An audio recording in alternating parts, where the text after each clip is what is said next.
प्रधानमंत्री मोदी ने कुछ ही देर पहले दिल्ली में बीजेपी मुख्यालय में विपक्ष पर ताबड़तोड़ हमले किए।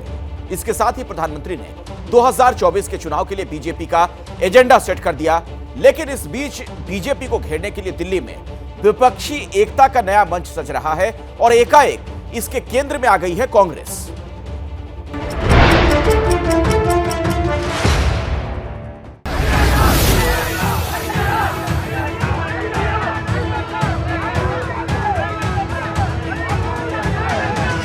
कांग्रेस के बीजेपी विरोध का ये नया चेहरा है। राजघाट से लेकर चांदनी चौक तक इस विरोध का चेहरा प्रियंका। सुनवाई भी फट से हो गई, जजमेंट भी फट से हो गई, सजा भी फट से हो गई। राहुल की लोकसभा सदस्यता रद्द होने के बाद कांग्रेस अटैकिंग मोड में। संसद से बाहर कर देंगे इनको। वाह वाह।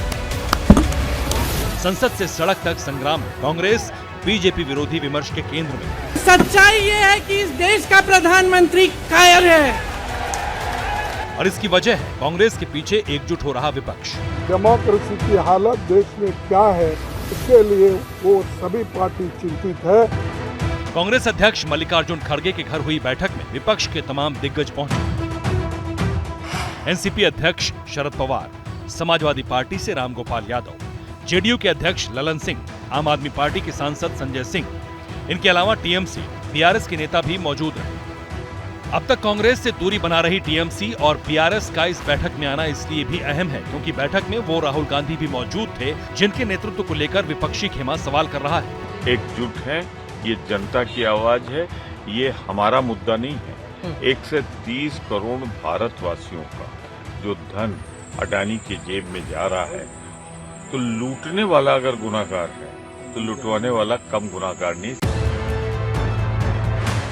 राहुल की लोकसभा सदस्यता रद्द होने के बाद ही केजरीवाल, ममता बनर्जी से लेकर केसीआर तक सभी विपक्षी नेताओं ने सरकार पर हल्ला बोला था। दरअसल सरकार को घेरने के लिए विपक्ष को एक मुद्दे की तलाश है। अदानी विवाद पर जेपीसी की मांग वाला मुद्दा विपक्ष को एक जादुई चिराग जैसा लग रहा है जिससे वो आम आदमी के सेंटिमेंट को अपने साथ जोड़ सकता है। चूंकि राहुल गांधी अदानी विवाद को लेकर सबसे वोकल नेता रहे हैं और कांग्रेस की तरफ से राहुल की लोकसभा सदस्यता रद्द होने के मूल में अदानी विवाद को वजह बताया जा रहा है, इसलिए विपक्ष फिलहाल कांग्रेस के साथ खड़ा दिख रहा है। जिस तरह से लोकतंत्र पे हमला हो रहा है, जिस तरह से राजनीतिक दलों को खत्म करने की कोशिश की जा रही है, इन सारे विषयों पे चर्चा हुई।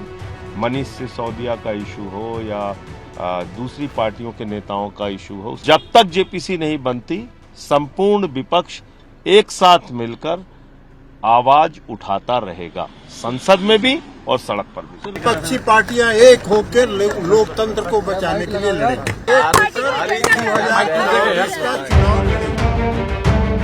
लोकतंत्र बचाने के बहाने तमाम विपक्षी पार्टियां अब खुद को बचाने की मुहिम में एकजुट हो रही हैं, लेकिन विपक्षी एकता वाला ये मंच इतना मजबूत भी नहीं। जिस वक्त दिल्ली में विपक्षी नेताओं की बैठक हो रही थी, उससे पहले मुंबई में उद्धव ठाकरे ने कांग्रेस के खिलाफ मोर्चा खोल दिया। वजह बना सावरकर पर राहुल का बयान। राहुल गांधींना मी जाहीरपणाने सांगतोय की सावरकर आमचं दैवत आहे, त्यांचा अपमान आम्हाला पटणारा नाही। वीर सावरकर महाराष्ट्र के लिए, देश के लिए और हमारे लिए एक श्रद्धा का विषय है। अंडमान में काला पानी में रहना 14 साल तक ये आसान नहीं है। महाराष्ट्र की जनता बहुत ही आपको करारा जवाब दे सकती है। राहुल के मुद्दे पर जहां दिल्ली में विपक्ष एकजुट होता दिख रहा है, वहीं महाराष्ट्र में राहुल के कारण विपक्षी खेमे में दरार आती दिख रही है। इसलिए मोर्चा संभाला शरद पवार ने। सूत्रों के मुताबिक शरद पवार ने राहुल गांधी से बात की। पवार ने राहुल को सिर्फ कोर मुद्दों पर फोकस करने की सलाह दी। पवार ने राहुल को सावरकर के मुद्दे पर फिलहाल चुप रहने की सलाह दी। सूत्रों के मुताबिक फिलहाल राहुल गांधी भावनात्मक और विवादित मुद्दों से दूरी बना सकते हैं। कांग्रेस चाहती है कि जो विपक्षी एकजुटता नजर आ रही है वह जमीन पर भी उतरे और कायम रहे।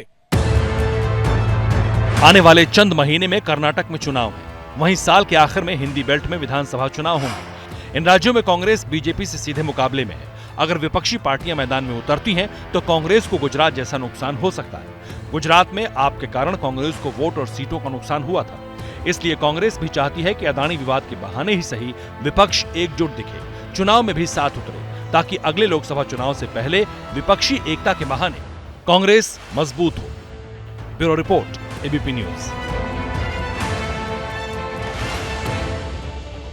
जैसे ही घड़ी का काटा दोपहर 2:30 पे आए, बबीता जी का दिल सास बहू साजिश के लिए मचल जाए।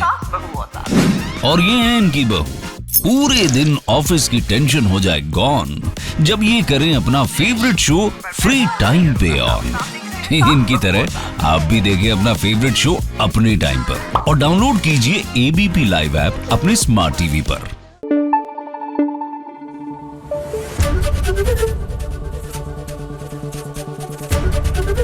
एबीपी न्यूज आपको रखे आगे।